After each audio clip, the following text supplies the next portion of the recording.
Rin No Sho, A Book of Five Rings. Introduction.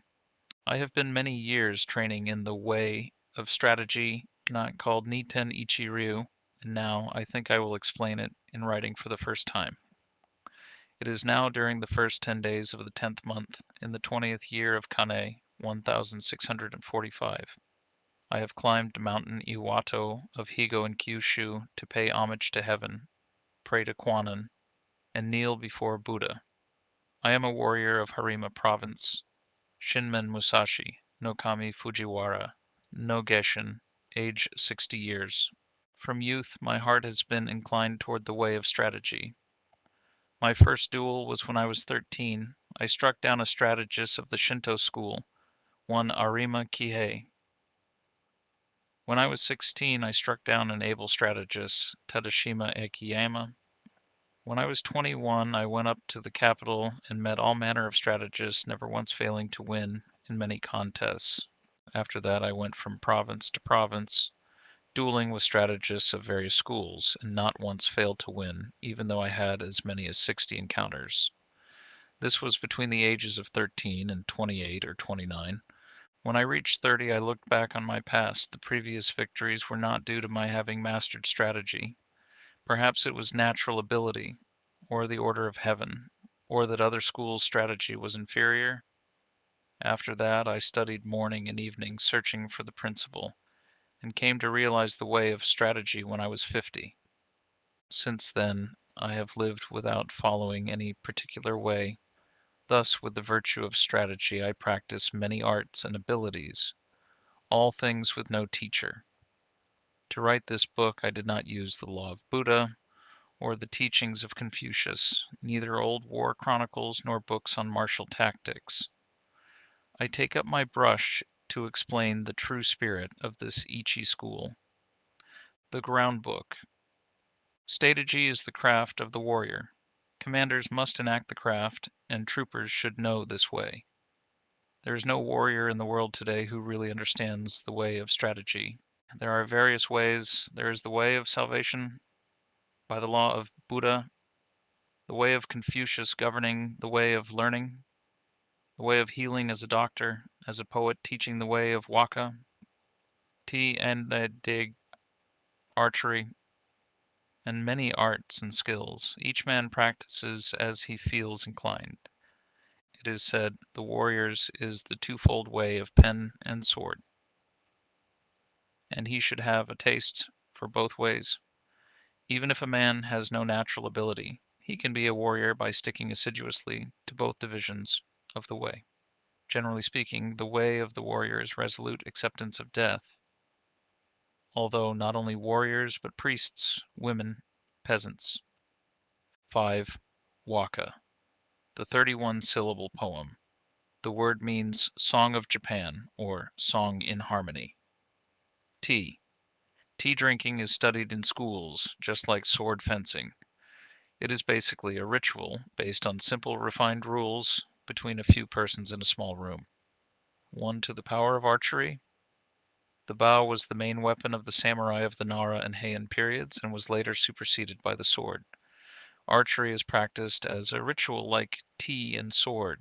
Hachiman, the god of war, is often depicted as an archer, and the bow is frequently illustrated as part of the paraphernalia of the gods. 12. Pen and sword.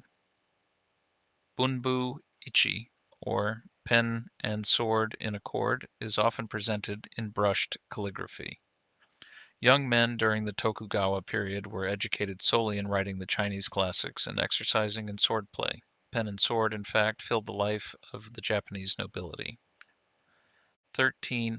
Resolute acceptance of death. This idea can be summed up as the philosophy expounded in Heigakure, or Hidden Leaves, a book written in the 17th century by Yamamoto Tsunenori and a few other samurai of the province Nabeshima-han, present-day Saga. Under the Tokugawas, the enforced logic of the Confucius-influenced system ensured stability among the samurai, but it also meant the passing of certain aspects of Bushido. Discipline for both samurai and commoners became lax. Yamamoto Tsunenori had been counselor to Mitsushige, lord of Nabeshima-han, for many years, and upon his lord's death he wanted to commit suicide with his family in the traditional manner. This kind of suicide was strictly prohibited by the new legislation, and full of remorse, Yamamoto retired in sadness to the boundary of Nabeshima-han. Here he met others who had faced the same predicament, and together they wrote a lament of what they saw as the decadence of Bushido. Their criticism is a revealing comment on the changing face of Japan during Musashi's lifetime.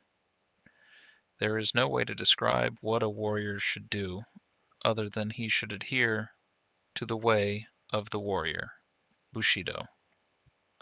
I find that all men are negligent of this. There are a few men who can quickly reply to the question, what is the way of the warrior? This is because they do not know in their hearts. From this we can say they do not follow the way of the warrior. By the way of the warrior is meant death. The way of the warrior is death.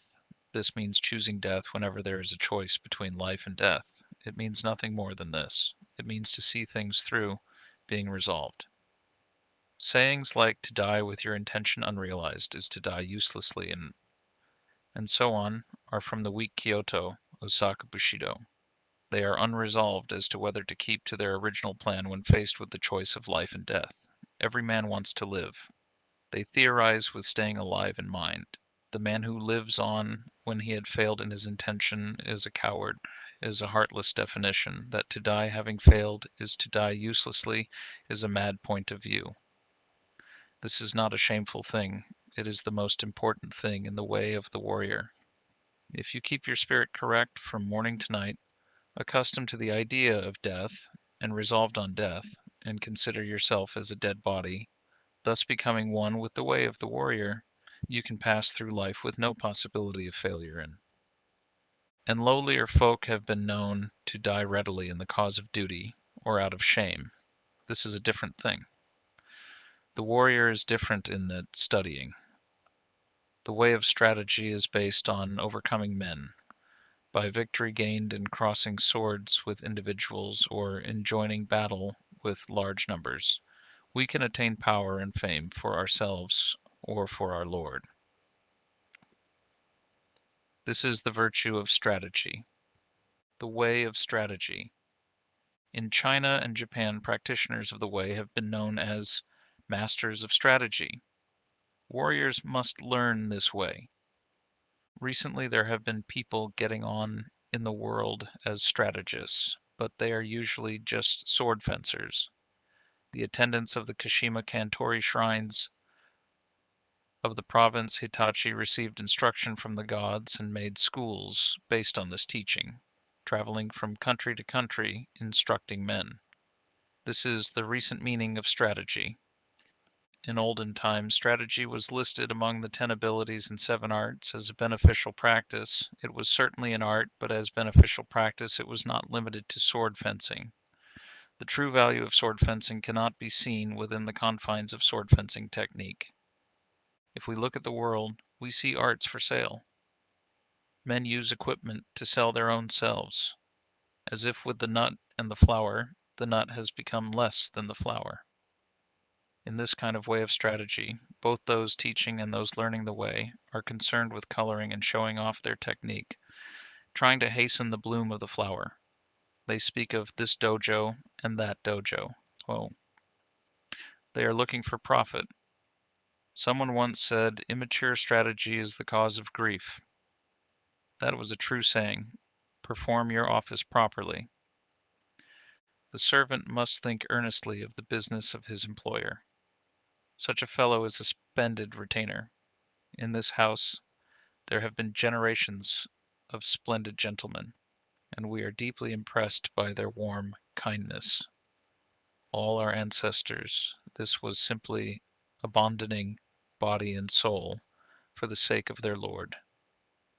Moreover, our house excels in wisdom and technical skill. What a joyful thing if this can be used to advantage. Even an unadaptable man who is completely useless is a most trusted retainer if he does nothing more than think earnestly of his lord's welfare. To think only of the practical benefit of wisdom and technology is vulgar. Some men are prone to having sudden inspirations. Some men do not quickly have good ideas, but arrive at the answer by slow consideration. Well, if we investigate the heart of the matter, even though people's natural abilities differ, bearing in mind the four oaths, when your thinking rises above concern for your own welfare, wisdom which is independent of thought appears. Whoever thinks deeply on things, even though he may carefully consider the future, will usually think around the basis of his own welfare. By the result of such evil thinking, he will only perform evil acts. It is very difficult for most silly fellows to rise above thinking of their own welfare. So when you embark upon something, before you start, fix your intention on the four oaths and put selfishness behind you. Then you cannot fail. The four oaths: never be late with respect to the way of the warrior. Be useful to the Lord, be respectful to your parents. Get beyond love and grief, exist for the good of man.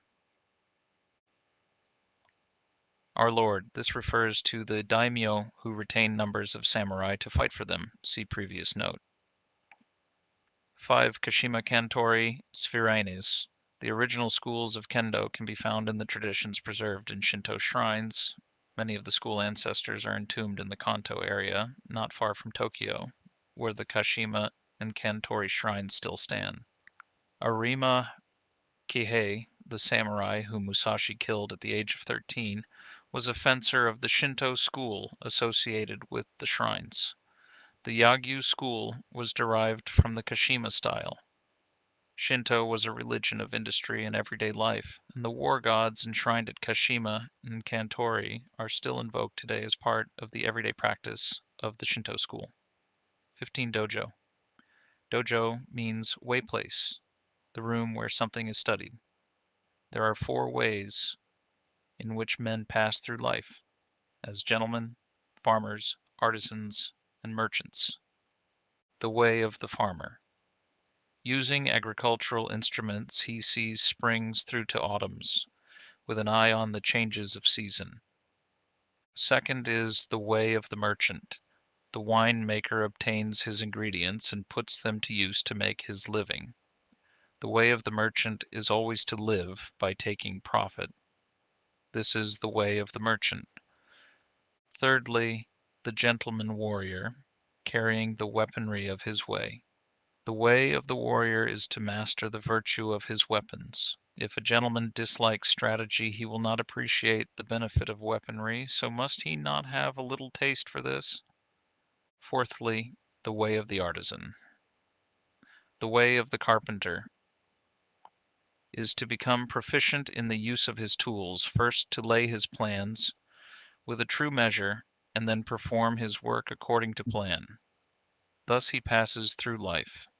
These are the four ways of the gentleman, the farmer, the artisan, and the merchant.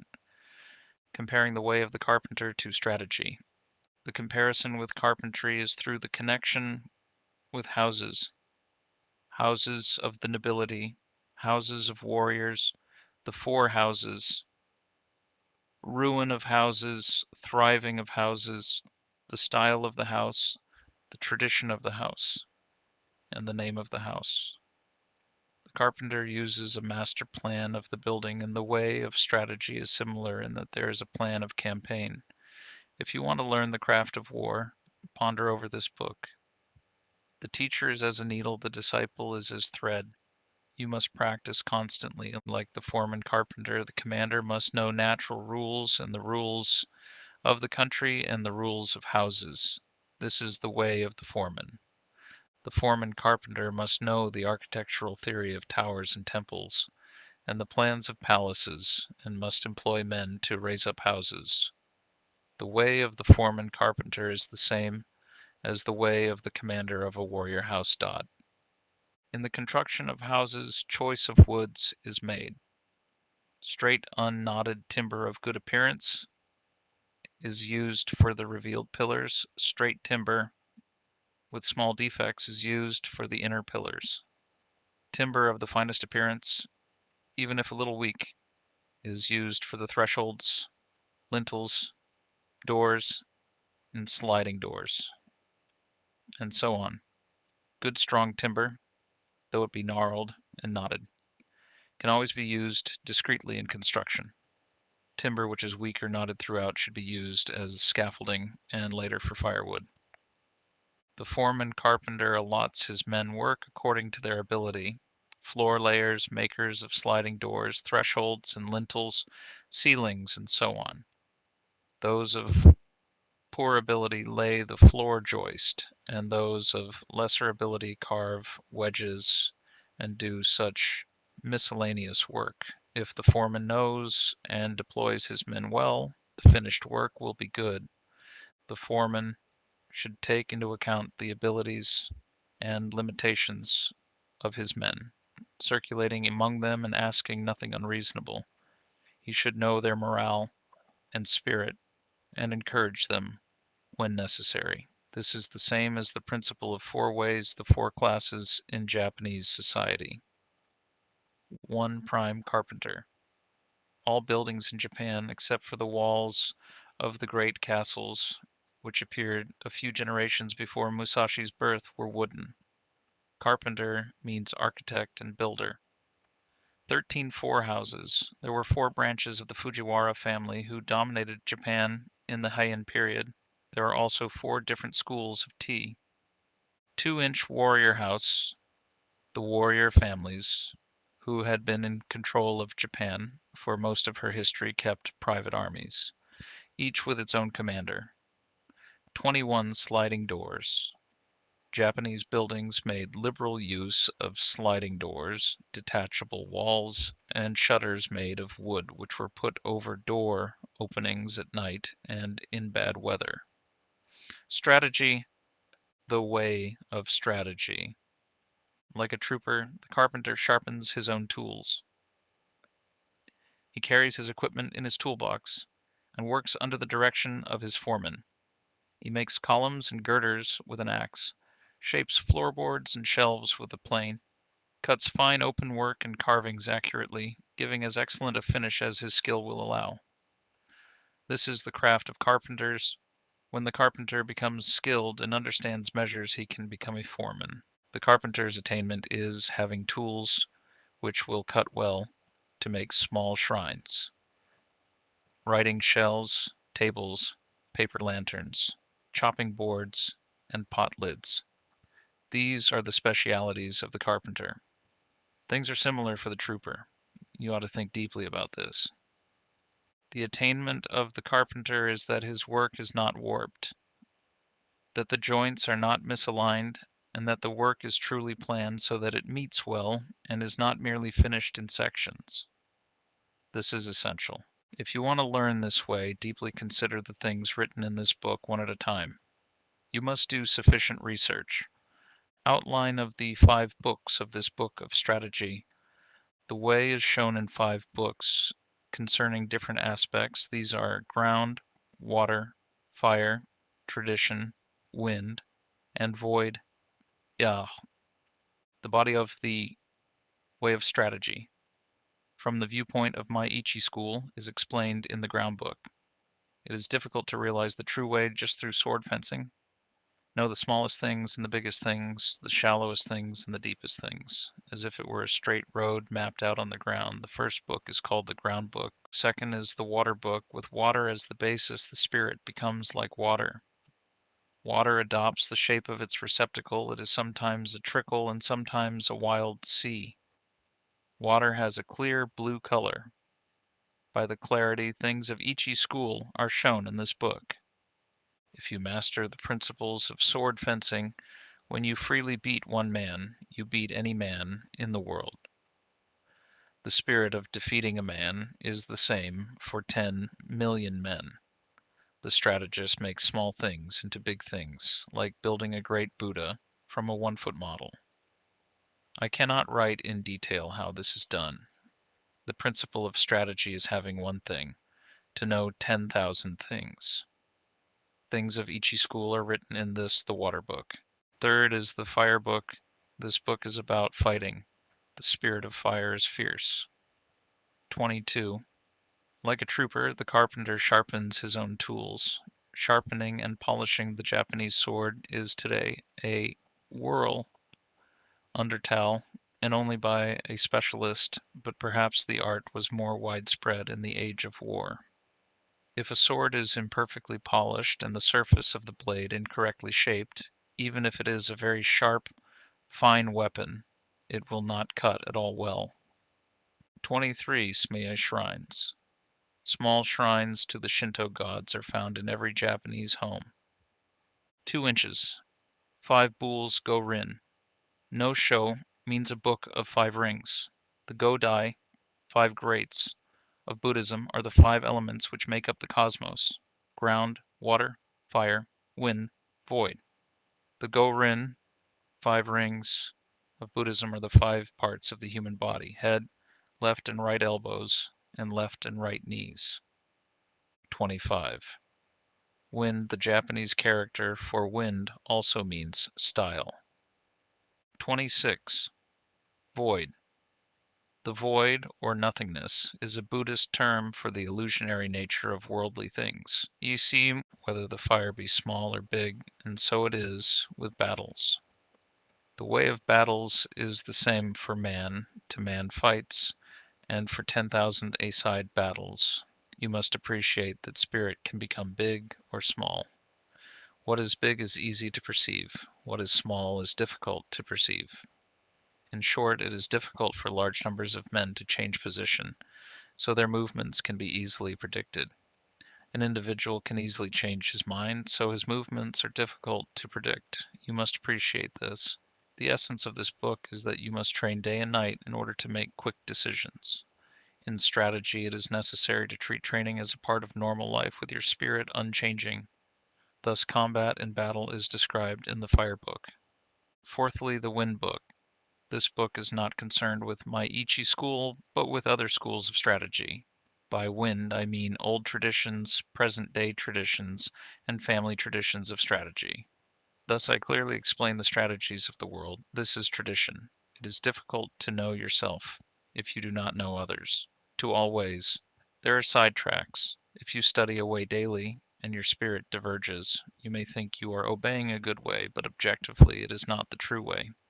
If you are following the true way and diverge a little, this will later become a large divergence. You must realize this. Other strategies have come to be thought of as mere sword fencing, and it is not unreasonable that this should be so. The benefit of my strategy, although it includes sword fencing, lies in a separate principle. I have explained what is commonly meant by strategy in other schools in the tradition Wind Book. Fifthly, the Book of the Void. By void I mean that which has no beginning and no end. Attaining this principle means not attaining the principle. The way of strategy is the way of nature. When you appreciate the power of nature, knowing the rhythm of any situation, you will be able to hit the enemy naturally and strike naturally. All this is the way of the void. I intend to show how to follow the true way according to nature in the Book of the Void. The name Ichi Ryu Nitu, one school, 2 swords. Warriors, both commanders and troopers, carried 2 swords tied at their belt. In olden times these were called the long sword and the sword. Nowadays they are known as the sword and the companion sword. Let it suffice to say that in our land, whatever the reason, a warrior carries 2 swords at his belt. It is the way of the warrior.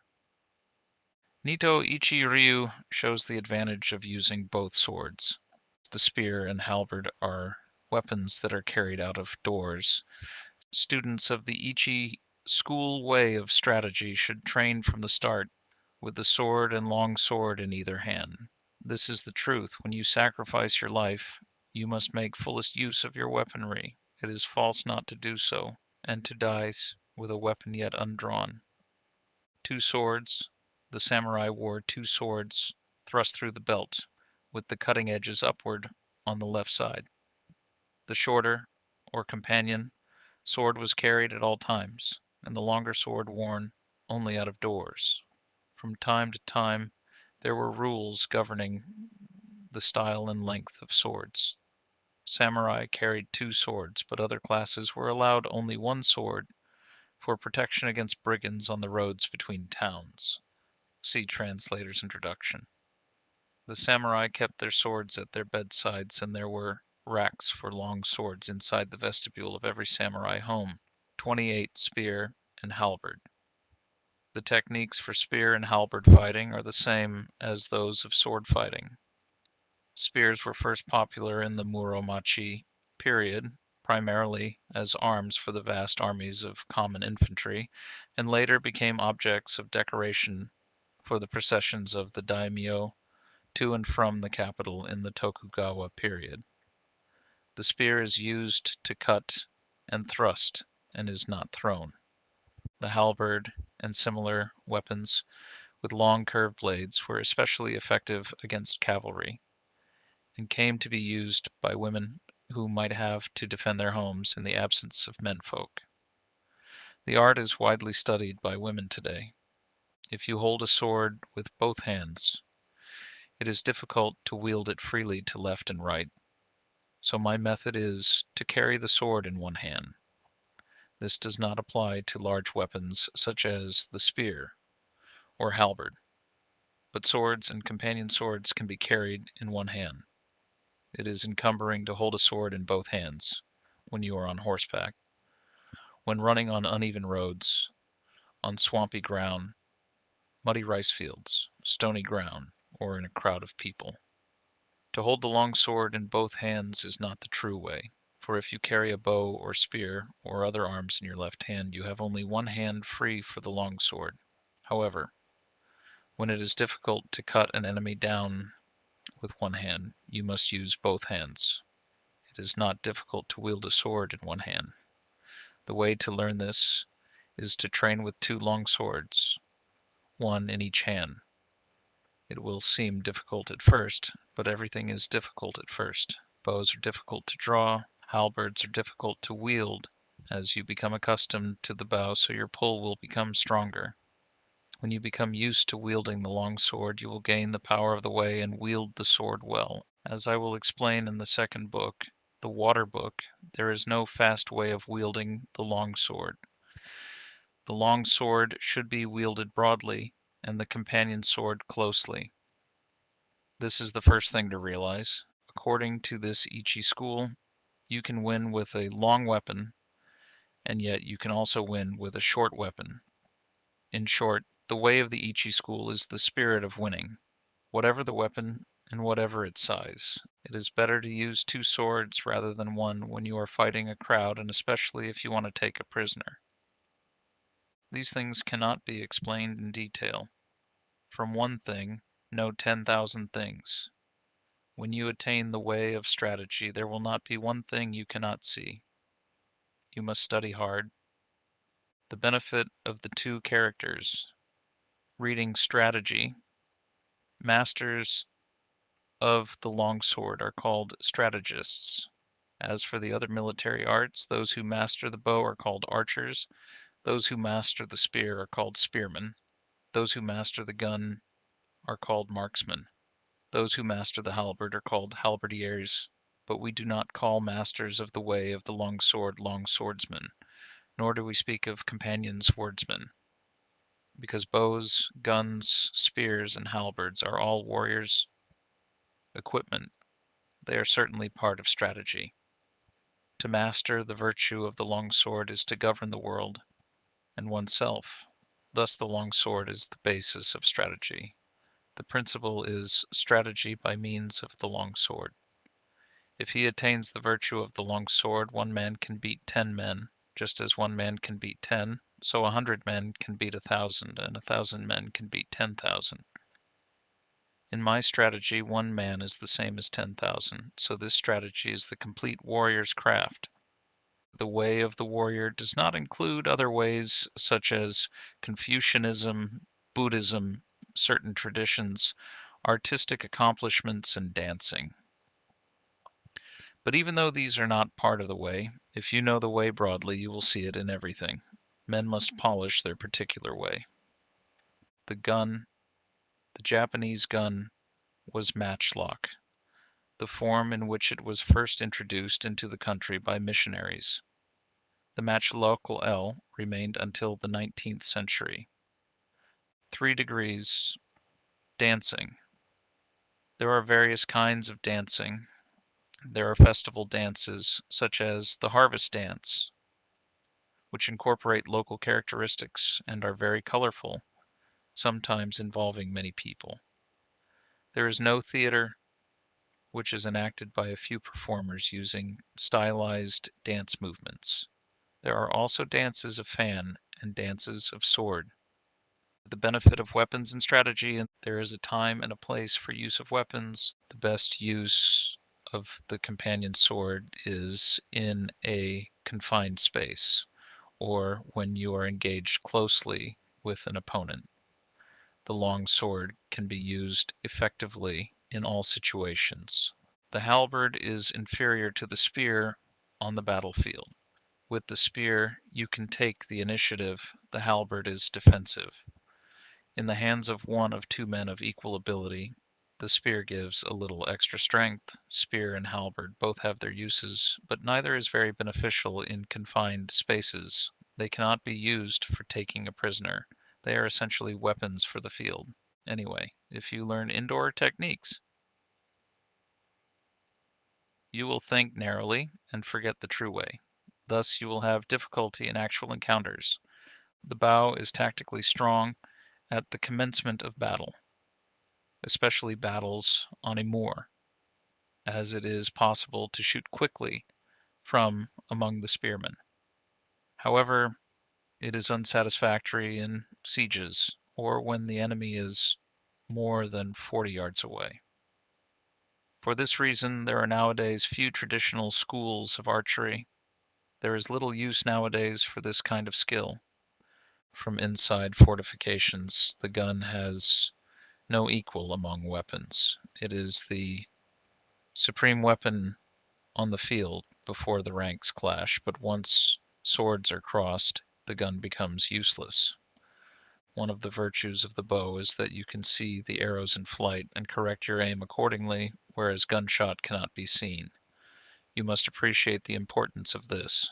Just as a horse must have endurance and no defects, so it is with weapons. Horses should walk strongly, and swords and companion swords should cut strongly. Spears and halberds must stand up to heavy use. Bows and guns must be sturdy. Weapons should be hardy rather than decorative.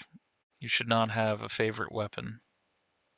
To become over-familiar with one weapon is as much a fault as not knowing it sufficiently well. You should not copy others, but use weapons which you can handle properly. It is bad for commanders and troops to have likes and dislikes. These are things you must learn thoroughly. Timing and strategy, there is timing in everything. Timing and strategy cannot be mastered without a great deal of practice. Timing is important in dancing and pipe or string music, for they are in rhythm only if timing is good.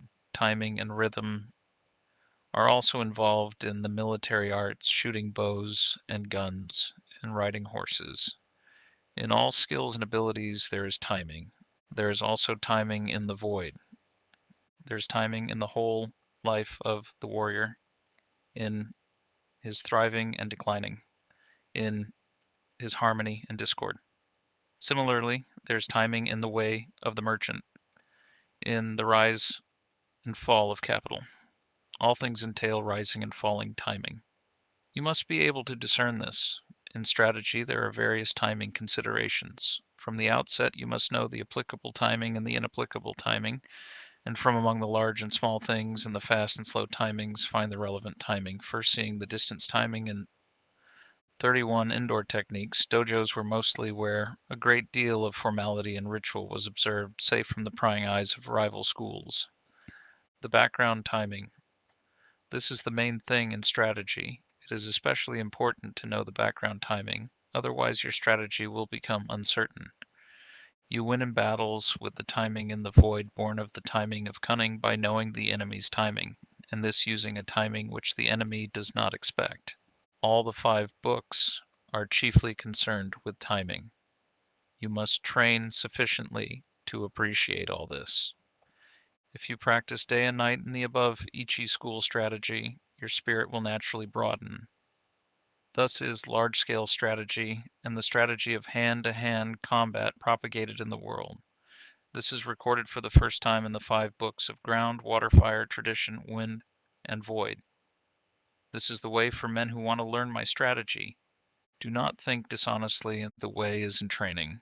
Become acquainted with every art. Know the ways of all professions. Distinguish between gain and loss in worldly matters. Develop intuitive judgment and understanding for everything. Perceive those things which cannot be seen. Pay attention even to trifles. Do nothing which is of no use. It is important to start by setting these broad principles in your heart and train in the way of strategy.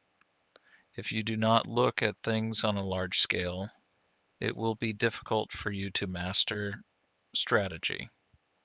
If you learn and attain this strategy, you will never lose, even to 20 or 30 enemies.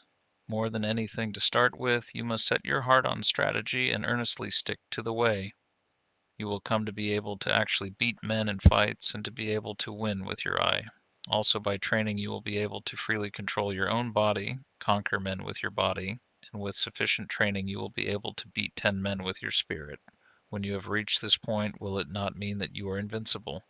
Moreover, in large-scale strategy, the superior man will manage many subordinates dexterously, bear himself correctly, govern the country, and foster the people, thus preserving the ruler's discipline.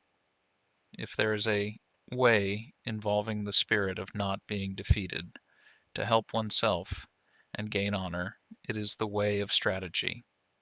The second year of Shoho, 1645, the 5th month, the 12th day. Teruo Magonojo Shinmen Musashi. Teruo Magonojo, the pupil, sometimes called Teruo Nobuyuki, to whom Musashi addressed Go Rin No Sho. The Water Book, the spirit of the Ni-Ten. Ichi school of strategy is based on water, and this water book explains methods of victory as the long sword form of the Ichi school. Language does not extend to explaining the way in detail, but it can be grasped intuitively.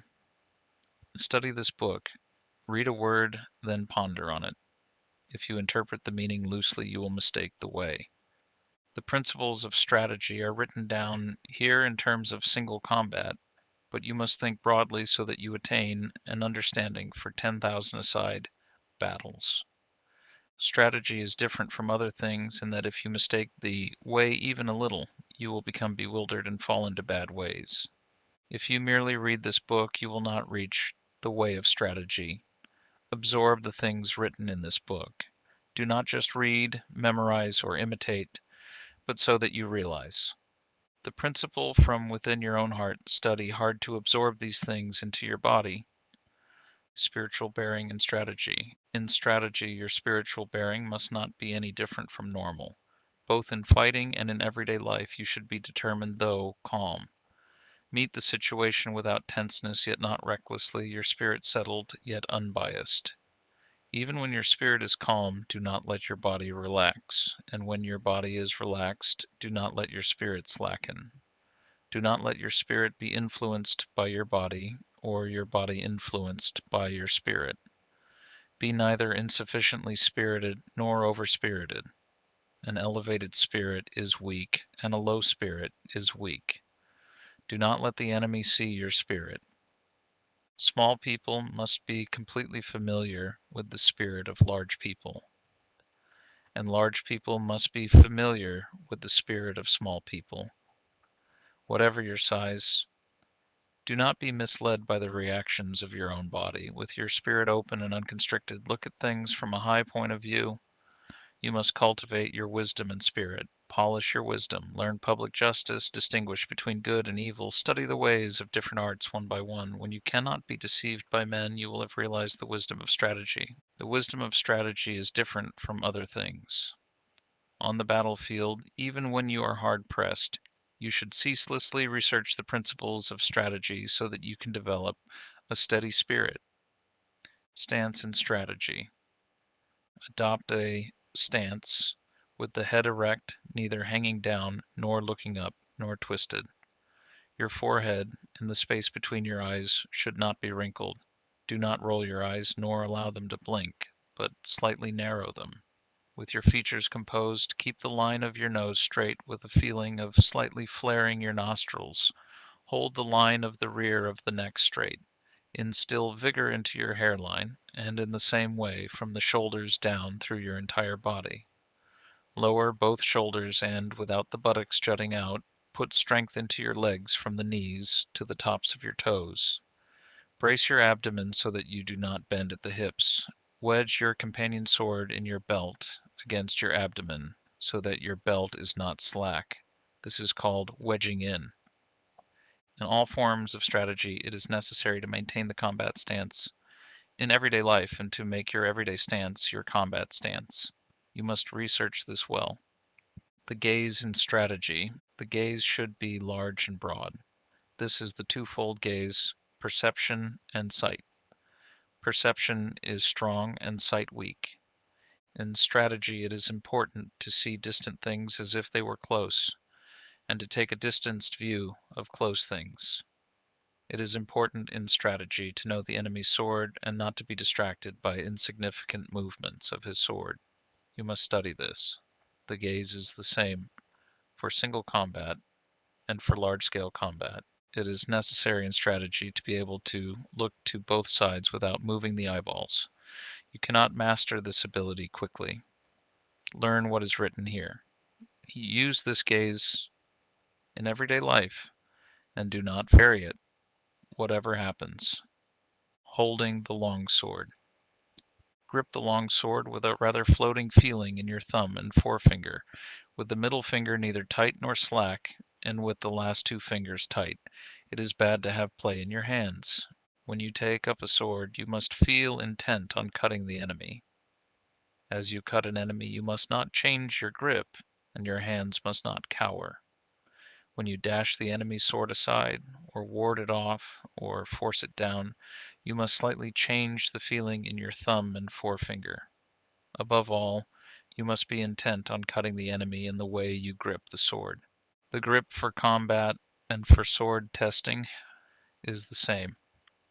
There is no such thing as a man-cutting grip. Generally, I dislike fixedness in both long swords and hands. Fixedness means a dead hand. Pliability is a living hand. You must bear this in mind. Footwork carrette carrette.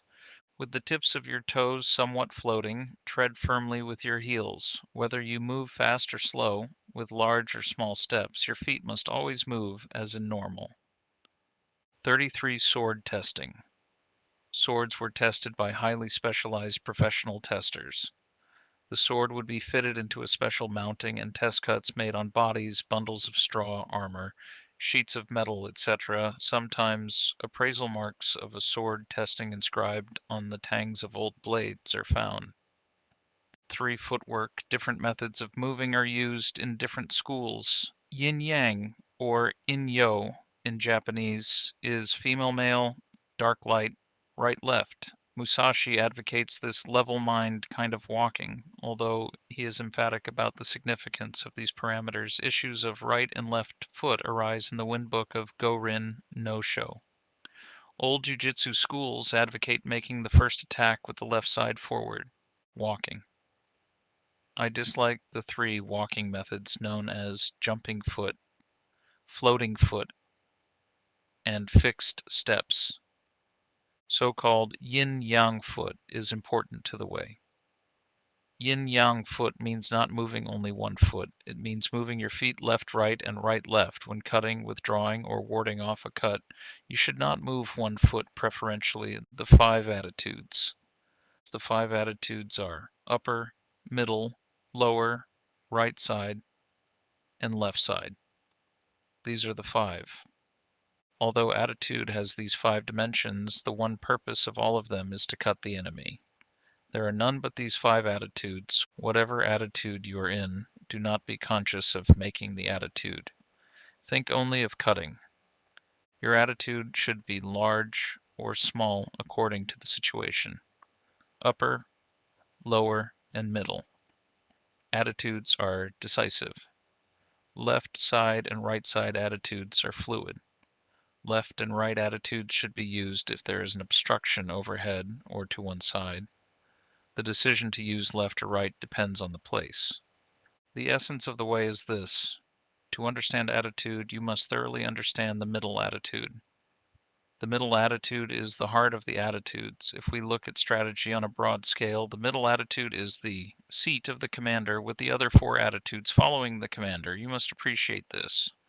The way of the long sword. Knowing the way of the long sword means we can wield with 2 fingers the sword that we usually carry. If we know the path of the sword well, we can wield it easily. If you try to wield the long sword quickly, you will mistake the way. To wield the long sword well, you must wield it calmly. If you try to wield it quickly like a folding fan or a short sword, you will err by using short sword chopping. You cannot cut a man with a long sword using this method. When you have cut downwards with the long sword, lift it straight upwards. When you cut sideways, return the sword along a sideways path. Return the sword in a reasonable way, always stretching the elbows broadly. Wield the sword strongly. This is the way of the long sword. And if you learn to use the 5 approaches of my strategy, you will be able to wield a sword well. You must train constantly. The 5 approaches. The first approach is the middle attitude. Confront the enemy with the point of your sword against his face. When he attacks, dash his sword to the right and ride it. 35. The way of the long sword. The way as a way of life and as the natural path of a sword blade. There is a natural movement of the sword associated with a natural behavior according to Kendo ethics. 36. Folding fan, an item carried by men and women in the hot summer months. Armored officers sometimes carried an iron war fan. 3 inches. TFA 5. Approaches. Who can understand Musashi's methods?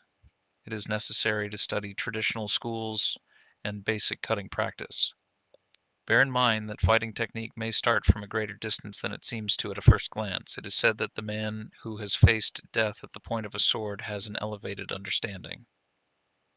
Or, when the enemy attacks, deflect the point of his sword by hitting downwards. Keep your long sword where it is, and as the enemy renews the attack, cut his arms from below. This is the first method. The 5 approaches are this kind of thing. You must train repeatedly using a long sword in order to learn them. When you master my way of the long sword, you will be able to control any attack the enemy makes. I assure you, there are no attitudes other than the 5 attitudes of the long sword of Nito. In the second approach with the long sword, from the upper attitude, cut the enemy just as he attacks. If the enemy evades the cut, keep your sword where it is, and scooping from below, cut him as he renews the attack. It is possible to repeat the cut from here. In this method, there are various changes in timing and spirit. You will be able to understand this by training in the Ichi school. You will always win with the 5 longsword methods. You must train repeatedly. In the third approach, adopt the lower attitude, anticipating scooping up. When the enemy attacks, hit his hands from below. As you do so, he may try to hit your sword down. If this is the case, cut his upper arm horizontally with a feeling of crossing. This means that from the lower attitudes you hit the enemy at the instant that he attacks. You will encounter this method often, both as a beginner and in later strategy. You must train holding a long sword. In this fourth approach, adopt the left side attitude. As the enemy attacks, hit his hands from below. If as you hit his hands, he attempts to dash down your sword, with the feeling of hitting his hands, parry the path of his long sword and cut across from above your shoulder. This is the way of the long sword. Through this method you win by parrying the line of the enemy's attack. You must study this. In the fifth approach, the sword is in the right side attitude. In accordance with the enemy's attack, cross your sword from below at the side to the upper attitude, then cut straight from above. This method is essential for knowing the way of the longsword well. If you can use this method, you can freely wield a heavy longsword. I cannot describe in detail how to use these 5 approaches. You must become well acquainted with my in harmony with the longsword way, learn large-scale timing, understand the enemy's longsword, and become used to the 5 approaches from the outset. You will always win by using these 5 methods with various timing considerations, discerning the enemy's spirit. You must consider all this carefully. The attitude, no attitude teaching. Attitude, no attitude means that there is no need for what are known as long sword attitudes. Even so, attitudes exist as the 5 ways of holding the long sword. However you hold the sword, it must be in such a way that it is easy to cut the enemy well, in accordance with the situation, the place, and your relation to the enemy. From the upper attitude, as your spirit lessens, you can adopt the middle attitude. And from the middle attitude, you can raise the sword a little in your technique and adopt the upper attitude. From the lower attitude, you can raise the sword a little and adopt the middle attitudes as the occasion demands. According to the situation, if you turn your sword from either the left side or right side attitude towards the center, the middle or the lower attitude results. The principle of this is called existing attitude, non-existing attitude. The primary thing when you take a sword in your hands is your intention to cut the enemy, whatever the means. Whenever you parry, hit, spring, strike, or touch the enemy's cutting sword, you must cut the enemy in the same movement. It is essential to attain this. If you think only of hitting, springing, striking, or touching the enemy, you will not be able actually to cut him. More than anything, you must be thinking of carrying your movement through to cutting him.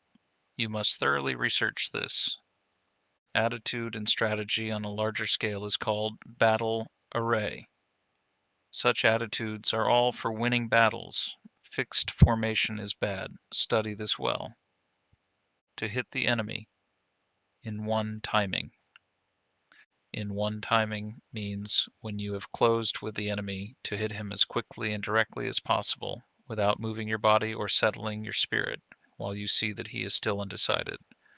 The timing of hitting before the enemy decides to withdraw, break, or hit is this in one timing.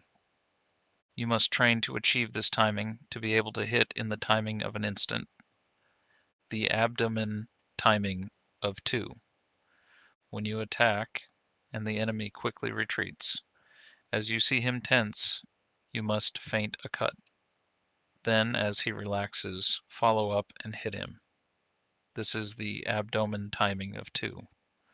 It is very difficult to attain this merely by reading this book, but you will soon understand with a little instruction.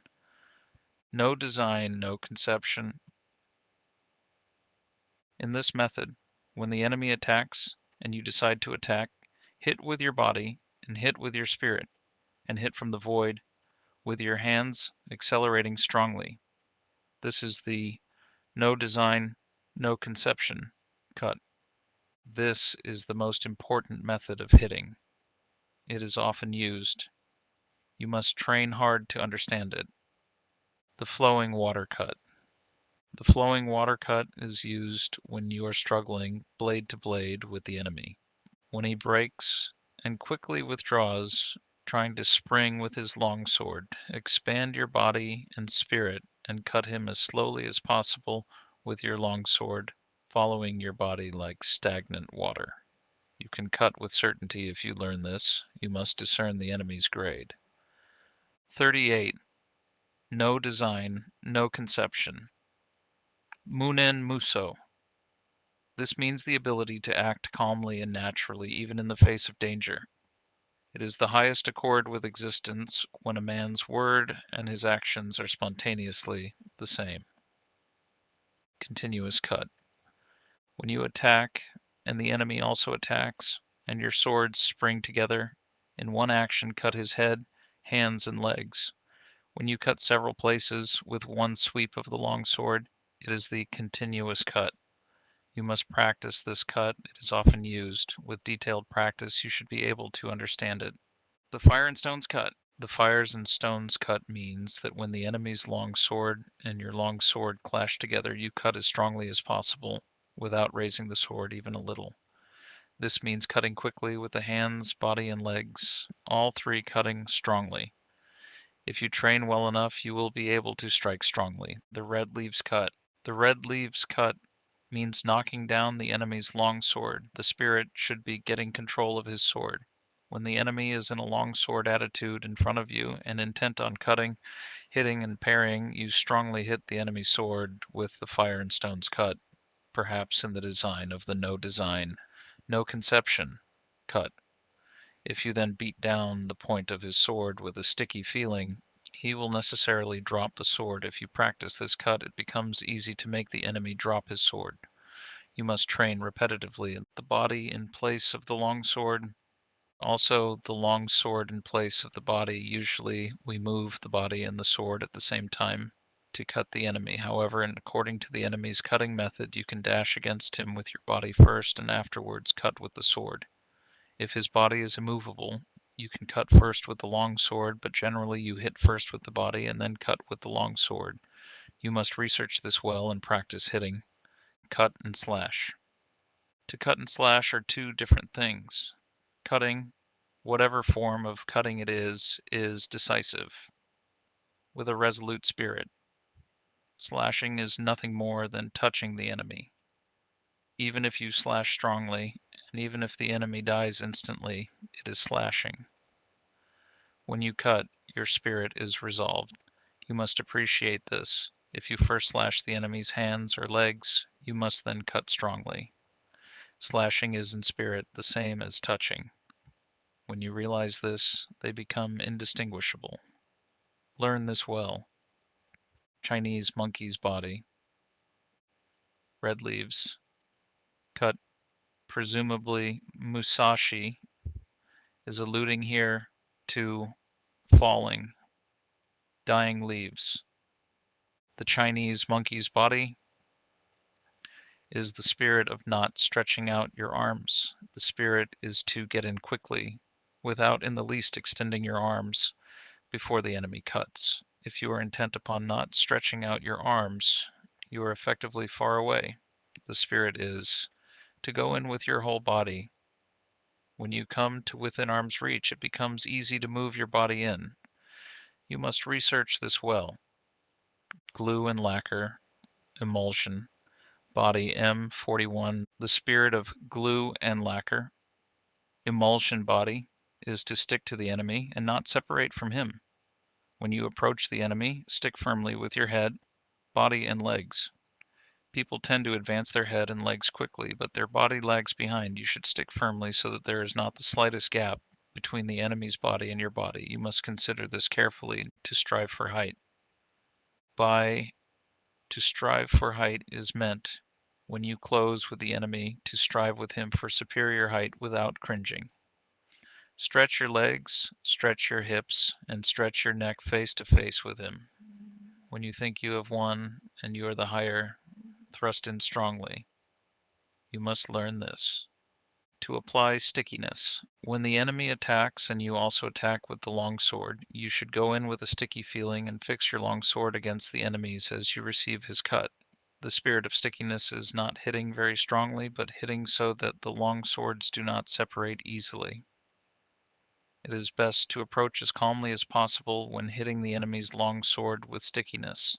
The difference between stickiness and entanglement is that stickiness is firm and entanglement is weak. You must appreciate this. The body strike. The body strike means to approach the enemy through a gap in his guard. The spirit is to strike him with your body. Turn your face a little aside and strike the enemy's breast with your left shoulder thrust out. Approach with a spirit of bouncing the enemy away, striking as strongly as possible in time with your breathing. If you achieve this method of closing with the enemy, you will be able to knock him 10 or 20 feet away. It is possible to strike the enemy until he is dead. Train well. 3 ways to parry his attack. There are 3 methods to parry a cut. First, by dashing the enemy's long sword to your right as if thrusting at his eyes. Chinese monkey's body. A Chinese monkey here means a short-armed monkey. Eye glue and lacquer. Emulsion. The lacquer work, which takes its name from Japan. Used to coat furniture and home utensils, architecture, weapons, and armor. When he makes an attack. Or to parry by thrusting the enemy's long sword towards his right eye with the feeling of snipping his neck. Or when you have a short, long sword, without worrying about parrying the enemy's long sword, to close with him quickly, thrusting at his face with your left hand. These are the 3 ways of parrying. You must bear in mind that you can always clench your left hand and thrust at the enemy's face with your fist. For this it is necessary to train well. To stab at the face. To stab at the face means, when you are in confrontation with the enemy, that your spirit is intent on stabbing at his face, following the line of the blades with the point of your long sword. If you are intent on stabbing at his face and body will become rideable. When the enemy becomes rideable, there are various opportunities for winning. You must concentrate on this. When fighting and the enemy's body becomes as if rideable, you can win quickly, so you ought not to forget to stab at the face. You must pursue the value of this technique through training. To stab at the heart. To stab at the heart means when fighting and there are obstructions above or to the sides, and whenever it is difficult to cut, to thrust at the enemy.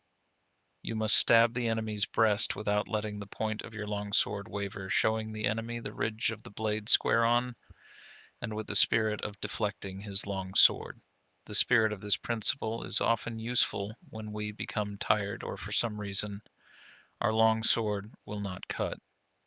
You must understand the application of this method. To scold, tut tut. Scold means that when the enemy tries to countercut as you attack, you countercut again from below as if thrusting at him, trying to hold him down. With very quick timing you cut, scolding the enemy. Thrust up, tut. Component placement and cut, T-U-T. This timing is encountered time and time again in exchanges of blows. The way to scold tut, tut is to time the cut simultaneously with raising your long sword as if to thrust the enemy. You must learn this through repetitive practice. The smacking parry. By smacking parry is meant that when you clash swords with the enemy, you meet his attacking cut on your long sword with a T-dum rhythm, smacking his sword and cutting him. The spirit of the smacking parry is not parrying or smacking strongly, but smacking the enemy's long sword in accordance with his attacking cut, primarily intent on quickly cutting him. If you understand the timing of smacking, however hard your long swords clash together, your sword point will not be knocked back even a little. You must research sufficiently to realize this. There are many enemies. There are many enemies applies when you are fighting one against many. Draw both sword and companion sword and assume a wide-stretched left and right attitude.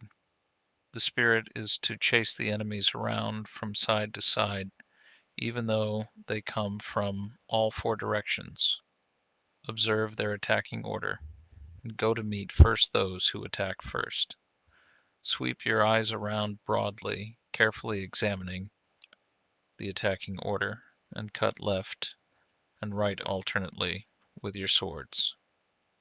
Waiting is bad. Always quickly reassume your attitudes to both sides. Cut the enemies down as they advance, crushing them in the direction from which they attack. Whatever you do, you must drive the enemy together as if tying a line of fishes, and when they are seen to be piled up, cut them down strongly without giving them room to move. The advantage. When coming to blows, you can know how to win through strategy with the long sword, but it cannot be clearly explained in writing. You must practice diligently in order to understand how to win. Oral tradition. The true way of strategy is revealed in the long sword.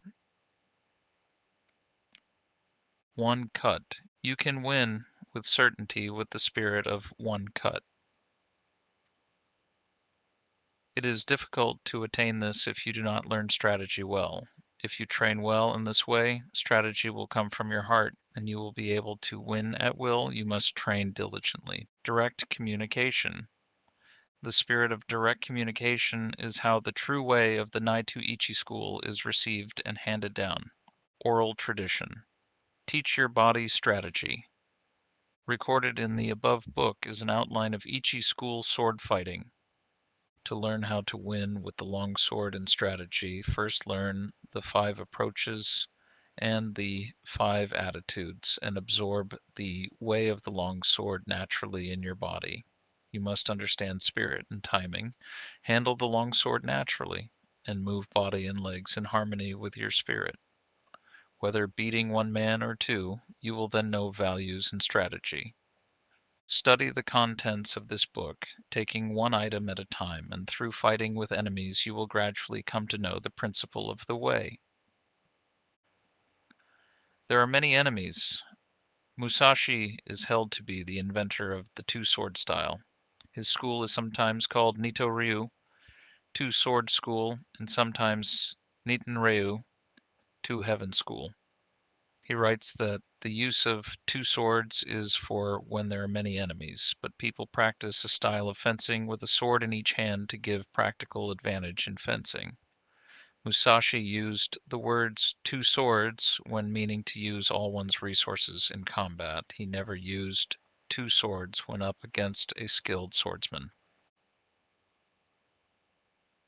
Oral tradition. Other kendo schools also have oral traditions as opposed to teachings passed on in formal technique. One cut. Whatever this means, it is worthwhile to note the hitotsu-gachi, one victory, the kiri-otoshi technique of the Ito-ryu school, where one cut provides attack and defense, cutting down the enemy's sword and spirit, and the related ichi no tachi, long sword of one, of the Shinto style. Deliberately, with a patient spirit, absorb the virtue of all this, from time to time raising your hand in combat. Maintain this spirit whenever you cross swords with an enemy. Step by step, walk the 1,000-mile road. Study strategy over the years and achieve the spirit of the warrior. Today is victory over yourself of yesterday. Tomorrow is your victory over lesser men. Next, in order to beat more skillful men, train according to this book, not allowing your heart to be swayed along a side track. Even if you kill an enemy, if it is not based on what you have learned, it is not the true way. If you attain this way of victory, then you will be able to beat several tens of men. What remains is sword fighting ability, which you can attain in battles and duels.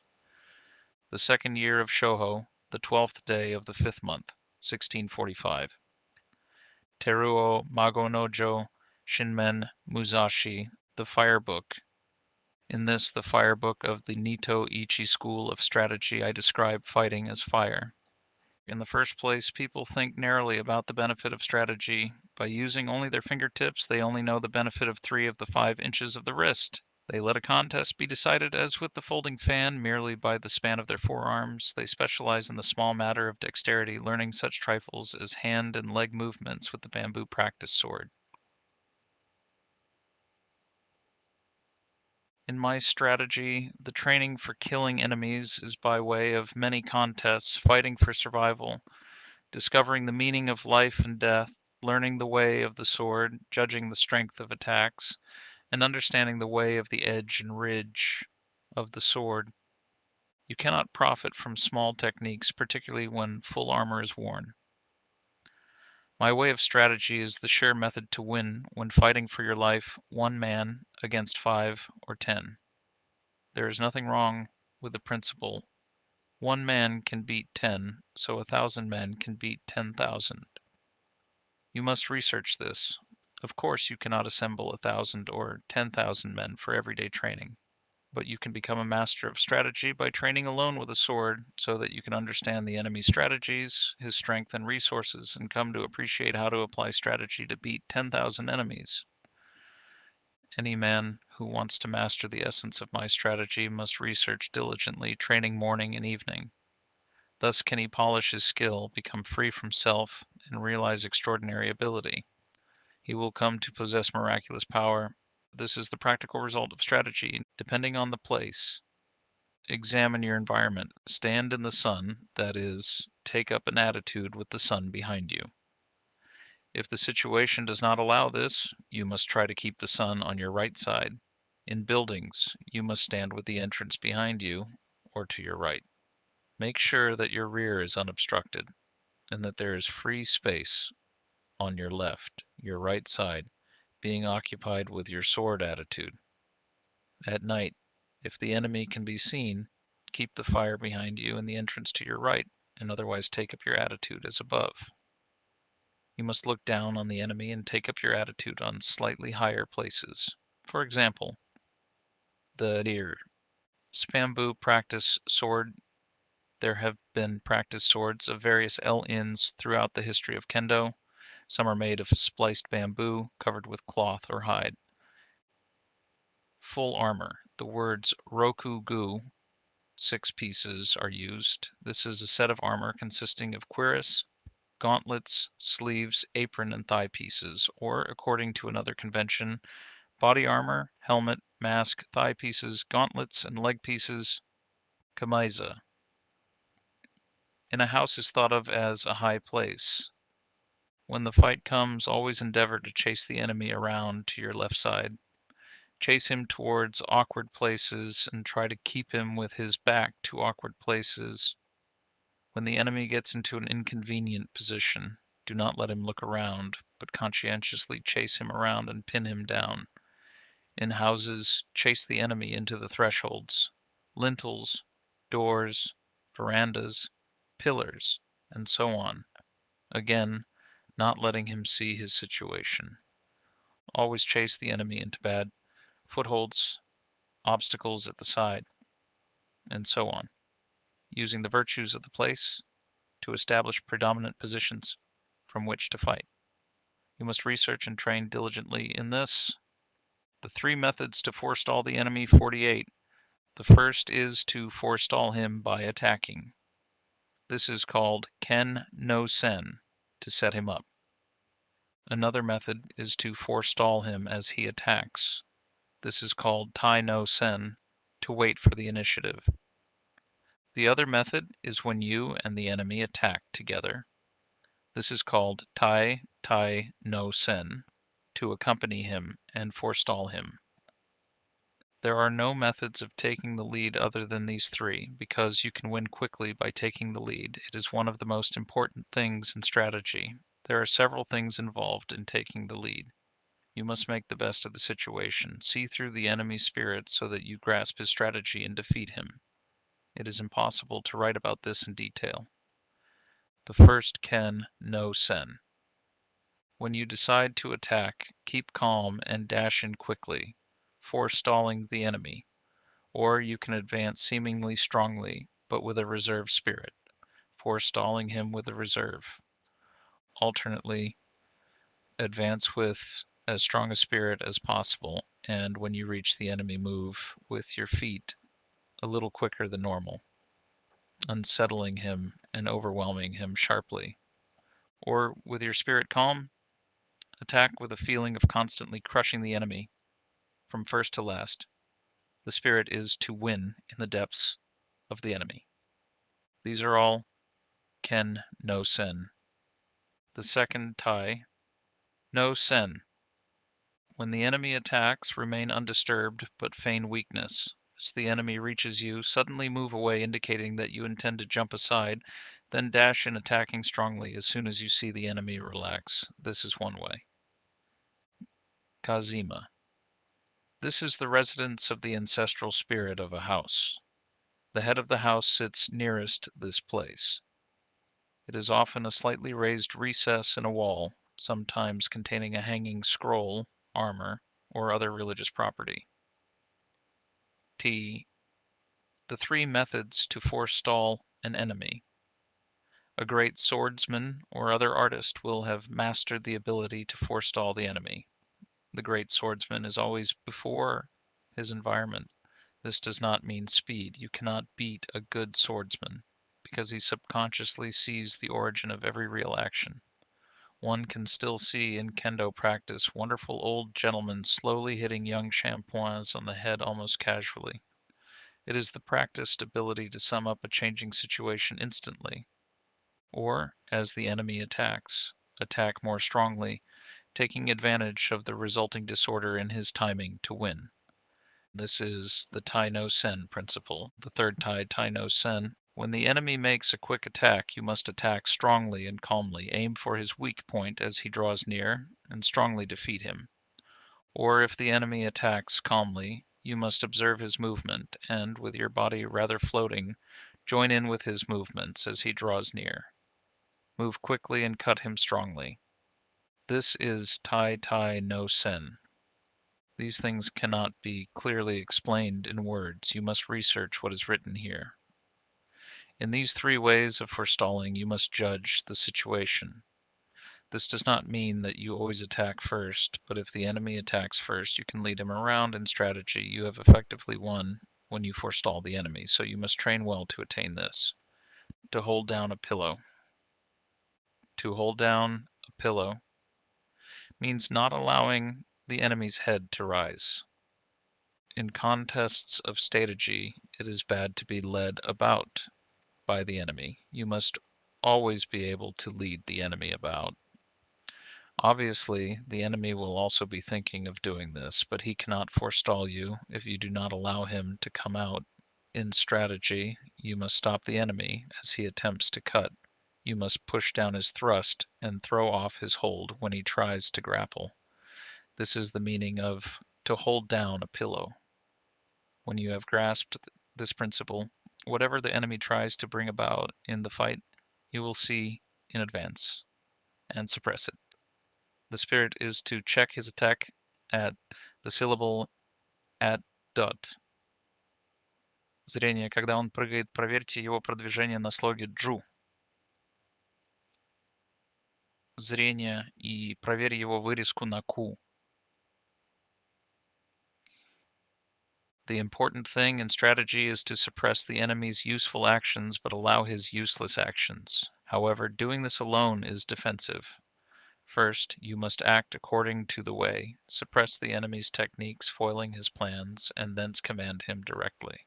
When you can do this, you will be a master of strategy. You must train well and research holding down a pillow. Crossing at a ford. Crossing at a ford means, for example, crossing the sea at a strait, or crossing over 100 miles of broad sea at a crossing place. I believe this crossing at a ford occurs often in a man's lifetime. It means setting sail even though your friends stay in harbor, knowing the route, knowing the soundness of your ship, and the favor of the day. When all the conditions are met, and there is perhaps a favorable wind or a tailwind, then set sail. If the wind changes within a few miles of your destination, you must row across the remaining distance without sail. To hold down a pillow, note that samurai and Japanese ladies slept with heads on a small wooden pillow shape to accommodate their hairstyle. If you attain this spirit, it applies to everyday life. You must always think of crossing at a ford. In strategy also, it is important to cross at a ford. Discern the enemy's capability and knowing your own strong points, cross the ford at the advantageous place, as a good captain crosses a sea route. If you succeed in crossing at the best place, you may take your ease. To cross at a ford means to attack the enemy's weak point, and to put yourself in an advantageous position. This is how to win in large-scale strategy. The spirit of crossing at a ford is necessary in both large and small-scale strategy. You must research this well. To know the times. To know the times means to know the enemy's disposition in battle. Is it flourishing or waning?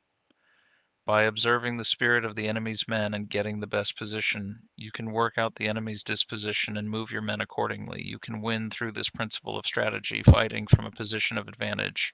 When in a duel, you must forestall the enemy and attack when you have first recognized his school of strategy, perceived his quality and his strong and weak points. attack in an unsuspected manner, knowing his meter and modulation and the appropriate timing. Knowing the times means, if your ability is high, seeing right into things. If you are thoroughly conversant with strategy, you will recognize the enemy's intentions and thus have many opportunities to win. You must sufficiently study this to tread down the sword. To tread down the sword is a principle often used in strategy. First, in large-scale strategy, when the enemy first discharges bows and guns and then attacks, it is difficult for us to attack if we are busy loading powder into our guns or notching our arrows. The spirit is to attack quickly. While the enemy is still shooting with bows or guns, the spirit is to win by treading down as we receive the enemy's attack. In single combat, we cannot get a decisive victory by cutting with a T-dum feeling in the wake of the enemy's attacking longsword. We must defeat him at the start of his attack in the spirit of treading him down with the feet, so that he cannot rise again to the attack. Treading does not simply mean treading with the feet. Tread with the body, tread with the spirit, and of course, tread and cut with the long sword. You must achieve the spirit of not allowing the enemy to attack a second time. This is the spirit of forestalling in every sense. Once at the enemy, you should not aspire just to strike him, but to cling after the attack. You must study this deeply. To know collapse. Everything can collapse. Houses, bodies, and enemies collapse when their rhythm becomes deranged. In large-scale strategy, when the enemy starts to collapse, you must pursue him without letting the chance go. If you fail to take advantage of your enemy's collapse, they may recover. In single combat, the enemy sometimes loses timing and collapses. If you let this opportunity pass, he may recover and not be so negligent thereafter. Fix your eye on the enemy's collapse and chase him, attacking, so that you do not let him recover. You must do this. The chasing attack is with a strong spirit. You must utterly cut the enemy down so that he does not recover his position. You must understand utterly how to cut down the enemy, to become the enemy. To become the enemy means to think yourself into the enemy's position. In the world, people tend to think of a robber trapped in a house as a fortified enemy. However, if we think of becoming the enemy, we feel that the whole world is against us and that there is no escape. He who is shut inside is a pheasant. He who enters to arrest is a hawk. You must appreciate this. In large-scale strategy, people are always under the impression that the enemy is strong, and so tend to become cautious. But if you have good soldiers, and if you understand the principles of strategy, and if you know how to beat the enemy, there is nothing to worry about. In single combat also you must put yourself in the enemy's position. If you think, here is a master of the way who knows the principles of strategy, then you will surely lose. You must consider this deeply. To release four hands, Berber is used when you and the enemy are contending with the same spirit and the issue cannot be decided. Abandon this spirit and win through an alternative resource. In large-scale strategy, when there is a four-hand spirit, do not give up. It is man's existence. Immediately throw away this spirit and win with a technique the enemy does not expect.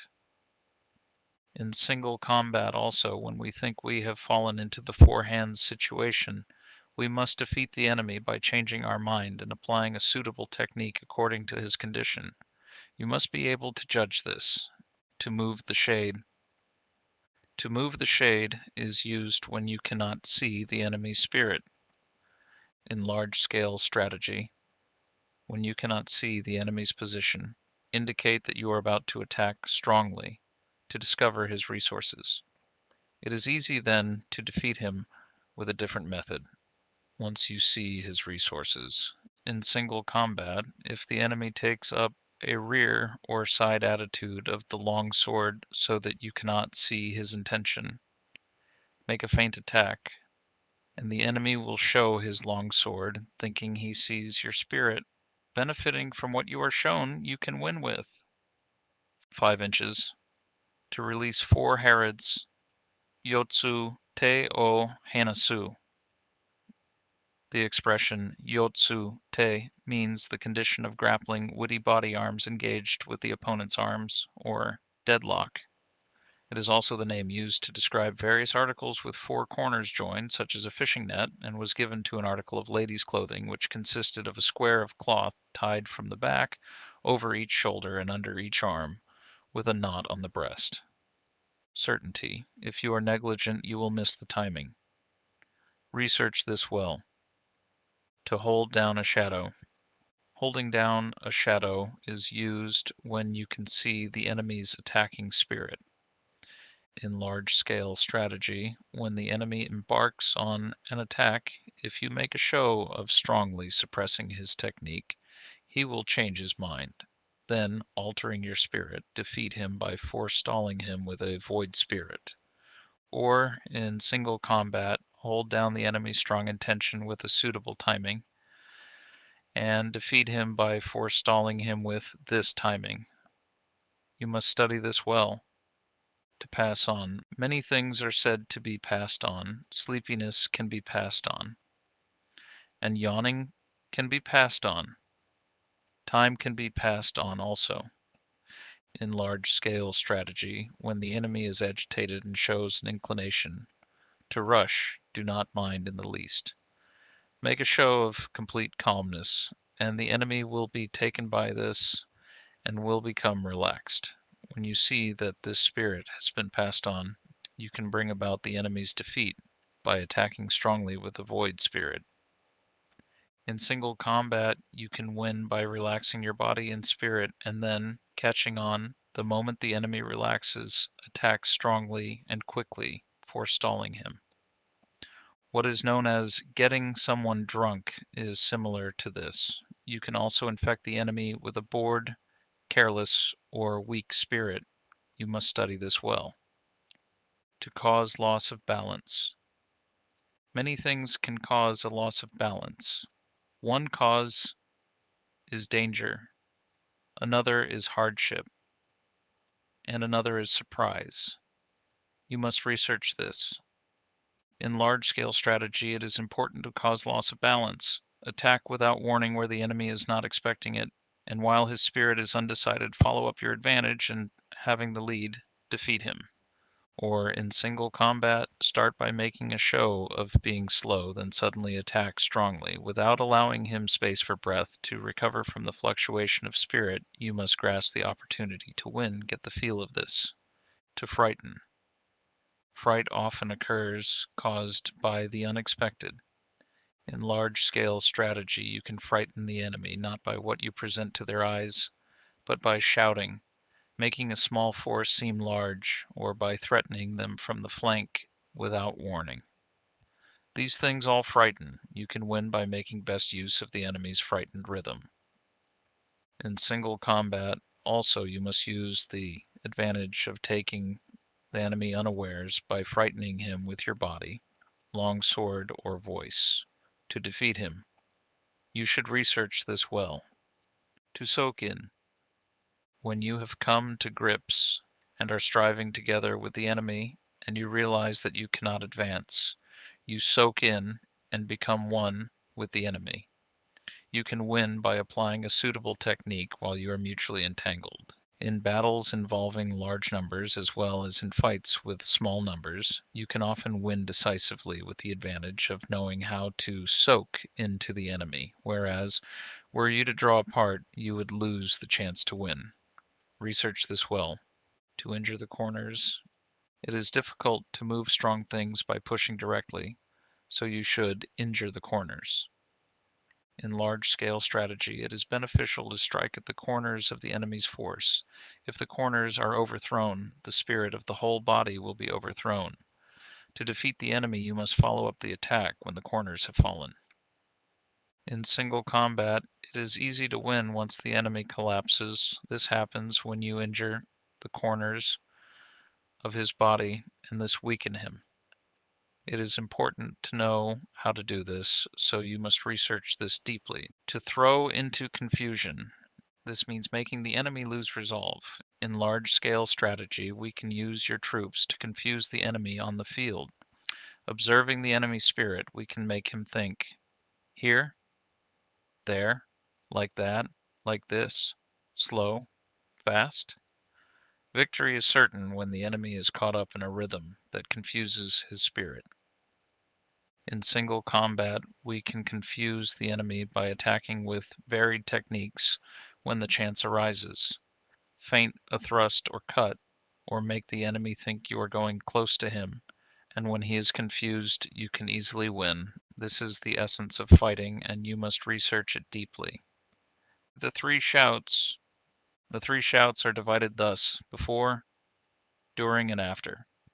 Shout according to the situation. The voice is a thing of life. We shout against fires and so on, against the wind and the waves. The voice shows energy. In large-scale strategy, at the start of a battle, we shout as loudly as possible. During the fight, the voice is low-pitched, shouting out as we attack. After the contest, we shout in the wake of our victory. These are the three shouts. In single combat, we make as if to cut and shout "A" at the same time to disturb the enemy. Then in the wake of our shout, we cut with the long sword. We shout after we have cut down the enemy. This is to announce victory. This is called sen go no koi, before and after voice. We do not shout simultaneously with flourishing the long sword. We shout during the fight to get into rhythm. Research this deeply. To mingle in battles when the armies are in confrontation. Attack the enemy's strong points, and when you see that they are beaten back, quickly separate and attack yet another strong point on the periphery of his force. The spirit of this is like a winding mountain path. This is an important fighting method for one man against many. Strike down the enemies in one quarter or drive them back, then grasp the timing and attack further strong points to right and left, as if on a winding mountain path, weighing up the enemy's disposition. When you know the enemy's level, attack strongly with no trace of retreating spirit. In single combat too, use this spirit with the enemy's strong points. What is meant by mingling is the spirit of advancing and becoming engaged with the enemy, and not withdrawing even one step. You must understand this. To crush. This means to crush the enemy, regarding him as being weak. In large-scale strategy, when we see that the enemy has few men, or if he has many men but his spirit is weak and disordered, we knock the hat over his eyes, crushing him utterly. If we crush lightly, he may recover. You must learn the spirit of crushing as if with a hand grip. In single combat, if the enemy is less skillful than yourself, if his rhythm is disorganized, or if he has fallen into evasive or retreating attitudes, we must crush him straight away, with no concern for his presence and without allowing him space for breath. It is essential to crush him all at once. The primary thing is not to let him recover his position even a little. You must research this deeply. The mountain sea spirit means that it is bad to repeat the same thing several times when fighting the enemy. There may be no help but to do something twice, but do not try it a third time. If you once make an attack and fail, there is little chance of success if you use the same approach again. If you attempt a technique which you have previously tried unsuccessfully and fail yet again, then you must change your attacking method. If the enemy thinks of the mountains, attack like the sea, and if he thinks of the sea, attack like the mountains. You must research this deeply. To penetrate the depths, When we are fighting with the enemy, even when it can be seen that we can win on the surface, with the benefit of the way, if his spirit is not extinguished, he may be beaten, superficially yet undefeated in spirit deep inside. With this principle of penetrating the depths, we can destroy the enemy spirit in its depths, demoralizing him by quickly changing our spirit. This often occurs. Penetrating the depths means penetrating with the long sword, penetrating with the body, and penetrating with the spirit. This cannot be understood in a generalization. Once we have crushed the enemy in the depths, there is no need to remain spirited, but otherwise we must remain spirited. If the enemy remains spirited, it is difficult to crush him. You must train in penetrating the depths for large-scale strategy and also single combat to renew. To renew applies when we are fighting with the enemy and an entangled spirit arises, where there is no possible resolution. We must abandon our efforts, think of the situation in a fresh spirit, then win in the new rhythm. To renew, when we are deadlocked with the enemy, means that without changing our circumstance, we change our spirit and win through a different technique. It is necessary to consider how to renew also applies in large-scale strategy. Research this diligently. Rat's head, ox's neck. Rat's head and ox's neck means that when we are fighting with the enemy and both he and we have become occupied with small points in an entangled spirit, we must always think of the way of strategy as being both a rat's head and an ox's neck. Whenever we have become preoccupied with small details, we must suddenly change into a large spirit, interchanging large with small. This is one of the essences of strategy. It is necessary that the warrior think in this spirit in everyday life. You must not depart from this spirit in large-scale strategy, nor in single combat. The commander knows the troops. The commander knows the troops applies everywhere in fights in my way of strategy. Using the wisdom of her strategy, think of the enemy as your own troops. When you think in this way, you can move him at will and be able to chase him around. You become the general, and the enemy becomes your troops. You must master this. To let go the hilt. There are various kinds of spirit involved in letting go the hilt. There is the spirit of winning without a sword.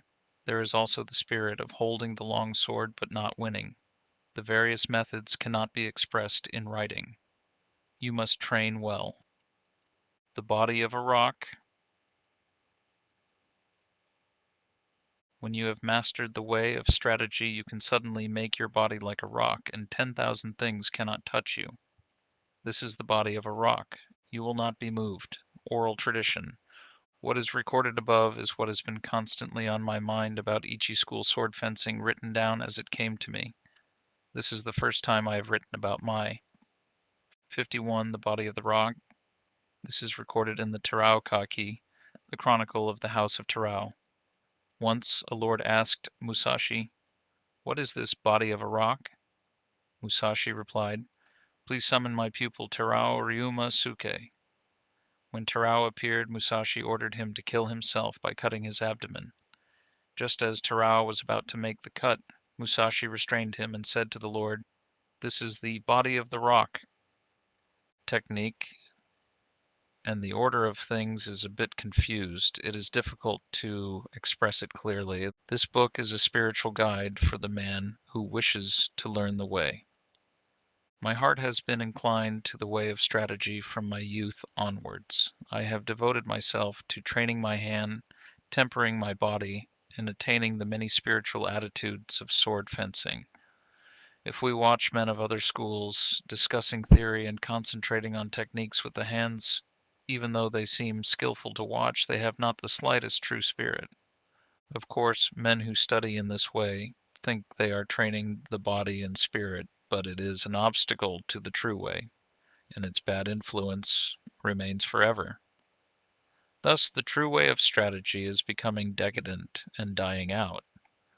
The true way of sword fencing is the craft of defeating the enemy in a fight, and nothing other than this.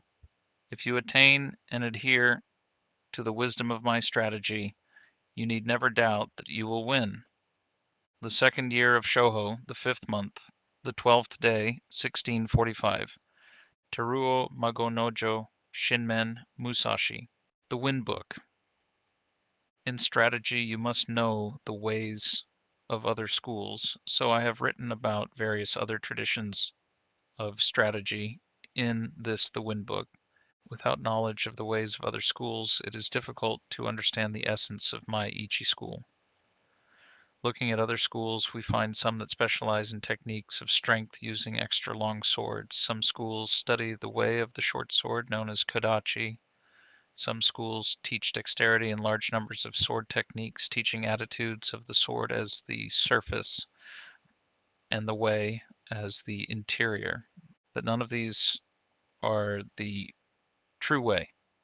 I show clearly in the interior of this book all the vices and virtues and rights and wrongs. My Ichi school is different. Other schools make accomplishments their means of livelihood, growing flowers and decoratively coloring articles in order to sell them. This is definitely not the way of strategy. Some of the world's strategists are concerned only with sword fencing and limit their training to flourishing the long sword and carriage of the body. But is dexterity alone sufficient to win? This is not the essence of the way. I have recorded the unsatisfactory points of other schools one by one in this book. You must study these matters deeply to appreciate the benefit of my Nito Ichi school. Other schools using extra long swords. Some other schools have a liking for extra long swords. From the point of view of my strategy, these must be seen as weak schools. This is because they do not appreciate the principle of cutting the enemy by any means. Their preference is for the extra long sword, and relying on the virtue of its length, they think to defeat the enemy from a distance. In this world, it is said, 1 inch gives the hand advantage. But these are the idle words of one who does not know strategy.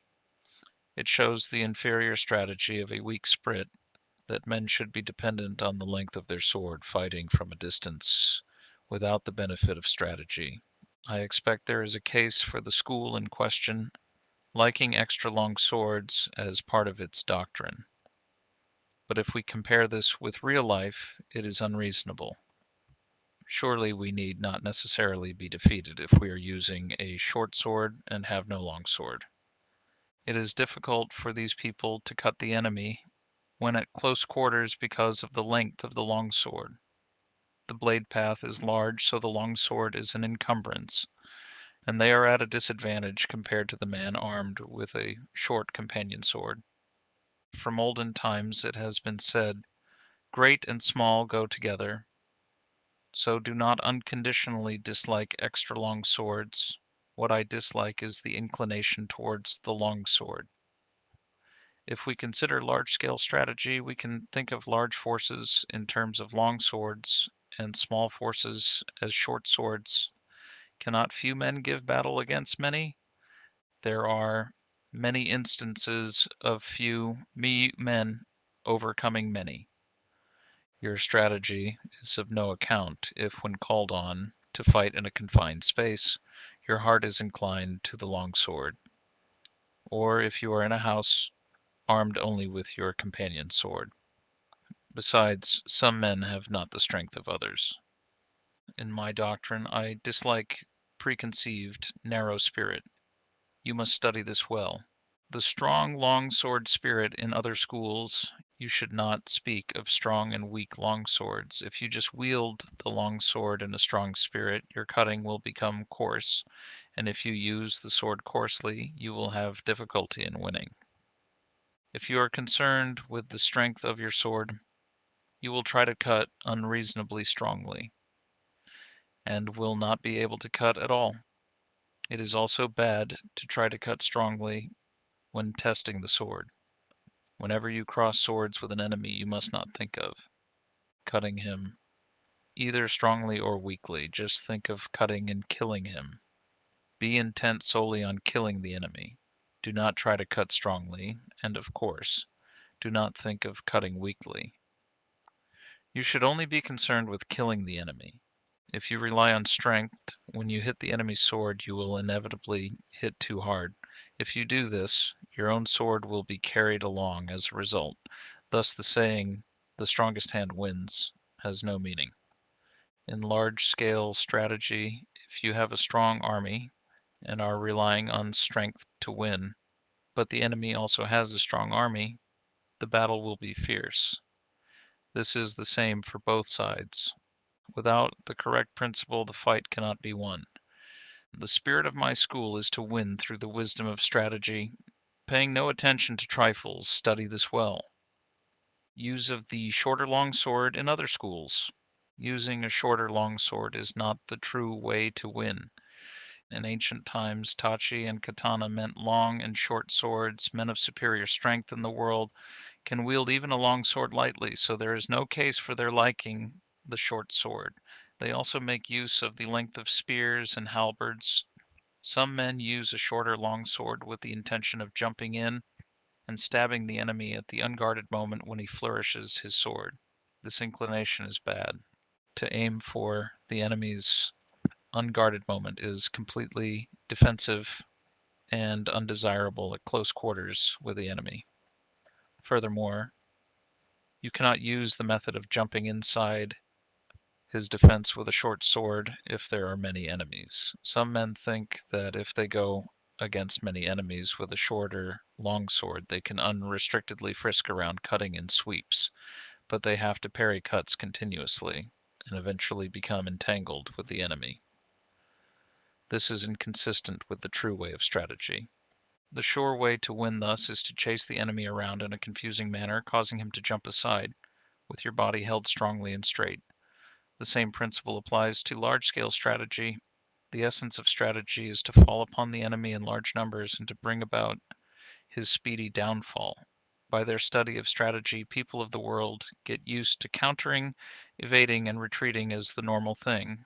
They become set in this habit, so can easily be paraded around by the enemy. The way of strategy is straight and true. You must chase the enemy around and make him obey your spirit. Other schools with many methods of using the longsword. I think it is Leald in Otier Skliul's Tiliat. There are many methods of using the longsword in order to gain the admiration of beginners. This is selling the way. It is a vile spirit in strategy. The reason for this is that to deliberate over many ways of cutting down a man is an error. To start with, killing is not the way of mankind. Killing is the same for people who know about fighting and for those who do not. It is the same for women or children, and there are not many different methods. We can speak of different tactics such as stabbing and mowing down, but none other than these. Anyway, cutting down the enemy is the way of strategy, and there is no need for many refinements of it. Even so, according to the place, your longsword may be obstructed above or to the sides, so you will need to hold your sword in such manner that it can be used. There are 5 methods in 5 directions. Methods apart from these 5, hand twisting, body bending, jumping out, and so on, to cut the enemy, are not the true way of strategy. In order to cut the enemy, you must not make twisting or bending cuts. This is completely useless. In my strategy, I bear my spirit and body straight and cause the enemy to twist and bend. The necessary spirit is to win by attacking the enemy when his spirit is warped. You must study this well. Use of attitudes of the long sword in other schools, placing a great deal of importance on the attitudes of the long sword, is a mistaken way of thinking. What is known in the world as attitude applies when there is no enemy. The reason is that this has been a precedent since ancient times, that there should be no such thing as this is the modern way to do it, dueling. You must force the enemy into inconvenient situations. Attitudes are for situations in which you are not to be moved, that is, for garrisoning castles, battle array, and so on, showing the spirit of not being moved even by a strong assault. In the way of dueling, however, you must always be intent upon taking the lead and attacking. Attitude is the spirit of awaiting an attack. You must appreciate this. In duels of strategy, you must move the opponent's attitude, attack where his spirit is lax, throw him into confusion, irritate, and terrify him. Take advantage of the enemy's rhythm when he is unsettled, and you can win. I dislike the defensive spirit known as attitude. Therefore, in my way, there is something called attitude, no attitude. In large-scale strategy, we deploy our troops for battle bearing in mind our strength, observing the enemy's numbers, and noting the details of the battlefield. This is at the start of the battle. The spirit of attacking is completely different from the spirit of being attacked. Bearing an attack well with a strong attitude and parrying the enemy's attack well is like making a wall of spears and halberds. When you attack the enemy, your spirit must go to the extent of pulling the stakes out of a wall and using them as spears and halberds. You must examine this well. Fixing the eyes in other schools. Some schools maintain that the eyes should be fixed on the enemy's longsword. Some schools fix the eye on the hands, some fix the eyes on the face, and some fix the eyes on the feet, and so on. If you fix the eyes on these places, your spirit can become confused and your strategy thwarted. I will explain this in detail. Footballers do not fix their eyes on the ball, but by good play on the field they can perform well. When you become accustomed to something, you are not limited to the use of your eyes. People such as master musicians have the music score in front of their nose, or flourish the sword in several ways when they have mastered the way. But this does not mean that they fix their eyes on these things specifically or that they make pointless movements of the sword. It means that they can see naturally. And in the way of strategy, when you have fought many times, you will easily be able to appraise the speed and position of the enemy's sword, and having mastery of the way, you will see the weight of his spirit. In strategy, fixing the eyes means gazing at the man's heart. In large-scale strategy, the area to watch is the enemy's strength. Perception and sight are the two methods of seeing. Perception consists of concentrating strongly on the enemy's spirit, observing the condition of the battlefield, fixing the gaze strongly, seeing the progress of the fight and the changes of advantage. This is the sure way to win. In single combat, you must not fix the eyes on details. As I said before, if you fix your eyes on details and neglect important things, your spirit will become bewildered and victory will escape you. Research this principle well and train diligently. Use of the feet in other schools. There are various methods of using the feet: floating foot, jumping foot, springing foot, treading foot, crow's foot, and such nibble walking methods. From the point of view of my strategy, these are all unsatisfactory. I dislike floating foot because the feet always tend to float during the fight. The way must be trod firmly. Neither do I like jumping foot because it encourages the habit of jumping and a jumpy spirit. However much you jump, there is no real justification for it, so jumping is bad. Springing foot causes a springing spirit which is indecisive. Treading foot is a waiting method, and I especially dislike it. Apart from these, there are various fast walking methods, such as crow's foot, and so on. Sometimes, however, you may encounter the enemy on marshland, swampy ground, river valleys, stony ground, or narrow roads, in which situations you cannot jump or move the feet quickly. In my strategy, the footwork does not change. I always walk as I usually do in the street. You must never lose control of your feet.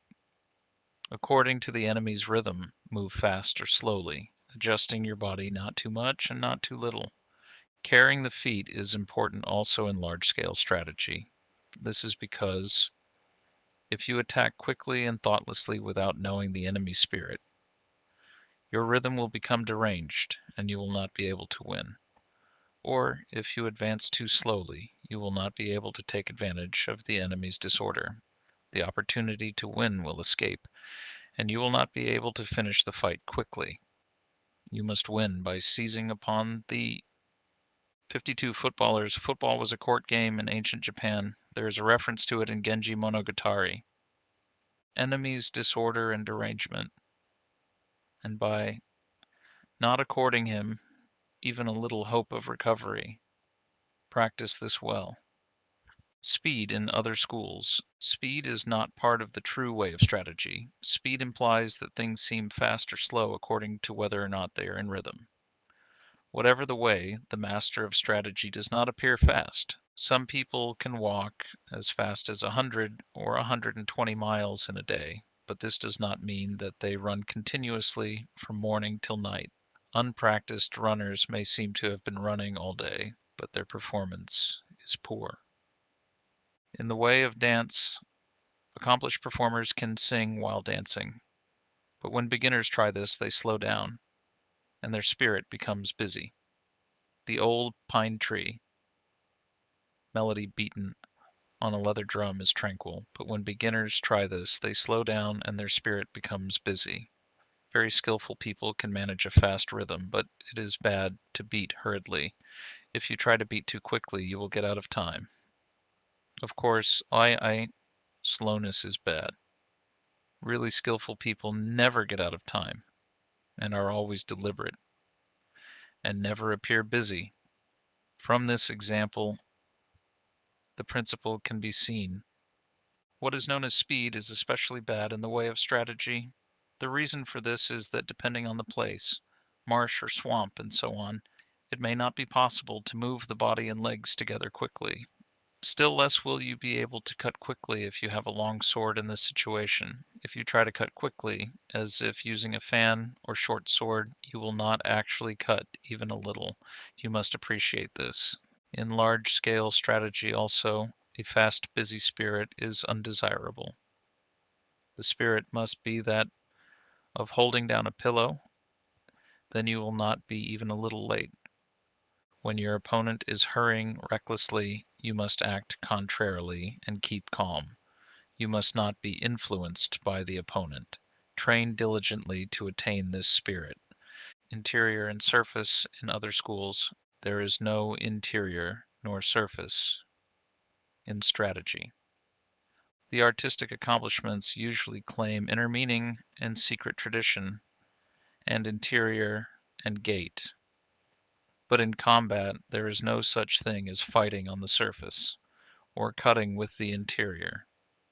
When I teach my way, I first teach by training in techniques which are easy for the pupil to understand, a doctrine which is easy to understand.